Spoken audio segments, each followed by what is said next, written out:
تنبيه إخواني أخواتي، إذا رأيتم مقطع إعلاني مخالف للدين الإسلامي قوموا بكتم الصوت وإغلاق الإعلان، أو قوموا بإغلاق الفيديو وفتحه من جديد. اللهم إني قد بلغت، اللهم فاشهد. السلام عليكم مشاهدي الكرام، كنتمنى تكونوا كلكم بخير وعلى خير وانتم كتشاهدوا هذا الفيديو. فالفيديو ديال اليوم ان شاء الله غنشارك معكم واحد التحليه بالبقايا ديال الكيك، يعني بدوك الطروفه يعني اللي كيشيطوا لينا من الكيك اولا الكيك اليومي.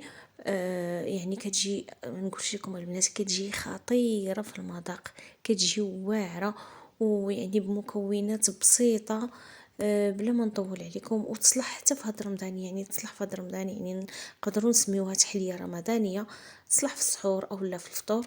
بلا ما نطول عليكم وخليكم معايا باش نشوفوا المقادير وطريقه التحضير. وبالنسبه للمكونات فهنا غادي ناخذ عندنا هنايا نحتاجو نص لتر ديال الحليب ونصف لتر من الحليب.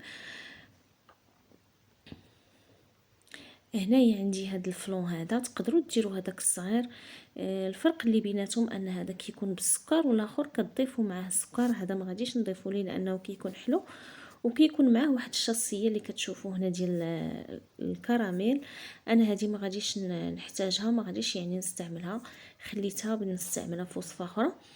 صافي هنا غادي نضيفوا يعني هاد الكيس ديال الفلون على الحليب ديالنا. وهنا غنضيف ليه 2 معالق ديال النشا مايزينا، معلق كبار. صافي هذا غادي كما قلت لكم غنحتفظ به، وغادي نجيب واحد الطراب وغادي نخلط كل شيء على البارد حتى يذوب لينا يعني يذوب لينا داك الفلو، ينتاج منا مع الحليب ومع النشا باش ما يبقاوش دوك الحبيبات. صافي هنا من بعد ما خلطت هاد العناصر كلها غادي نوضعو فوق النار وغادي نبقى نحرك. غادي نحرك فيها حتى يغلى، نحرك هاد الخليط حتى يغلى ويبدا تعقد لينا، ومن بعد غادي نطفي عليه. وكما كتشوفوا هنايا الخليط ديالنا هو بدا كيغلى وفي نفس الوقت كيعقد. صافي غنطفيو عليه وغادي نمشيو هنا باش نقادو البقايا ديال الكيك ديالنا في الكيسان وغادي نسقيوهم. هنا كما كتشوفوا عندي البقايا ديال الكيك ديال الكاكاو. ما نقولش لكم صراحه كيجي واعر هذا المذاق ديال الكيك بالكاكاو والفاني، وكنضيفوا عليه هذاك الفلون كراميل، يعني كيجي واحد المذاق رائع. صافي هني كما كتشوفوا غنبدا ندير داك البقايا ديال الكيك في الكؤوس. غندير الطبقه الاولى غادي تكون بالكيك، وغادي نخلي فين غادي ندير يعني ندير هذاك الفلون من بعد ما نسقي الكيك ديالي.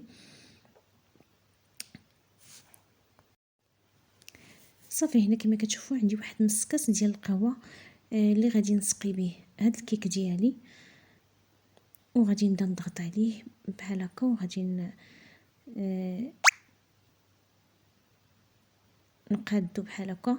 تخيلوا معايا البنات المذاق ديال القهوه مع الكيك فيه الفاني والكاكاو، ونزيدوا عليه داك المذاق ديال الفلون بالكراميل. عرفتي كتيجي يا سلام، تيجي شي حاجه روعه والله العظيم. غير جربوه غادي يعجبكم المذاق ديالو. صراحه كيجي واعر، كيجي رائع. صافي دابا هنايا غادي نضيف عليه، غادي نكب هذاك الفلون من فوق هذا الكيك كما كتشوفوا، وغادي نخليه واحد شويه حتى يبرد واحد شويه. عاد غادي ندخلو للثلاجه باش يبرد نيت، باش يبرد مزيان ويشد في راسو، ومن بعد غادي نخرجوه وغادي نتلاقى معكم في الشكل النهائي.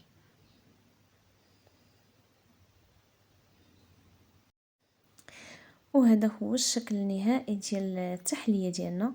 كتجي على هذا الشكل هذا، كتجي يعني رائعه شكلا ومذاقا، وكيجي عاقد من طبيعه الحال، حيت الفلون اللي كيكون فيه النشا مختلف على الفلون العادي اللي كنديرو. ملي كنضيفوا عليه داك النشا راه كيجي عاقد، وكيجي يعني كما كتشوفوا هانتوما. غادي نوريكم واحد هانتوما كيفاش كيجي القوام ديالو والمذاق.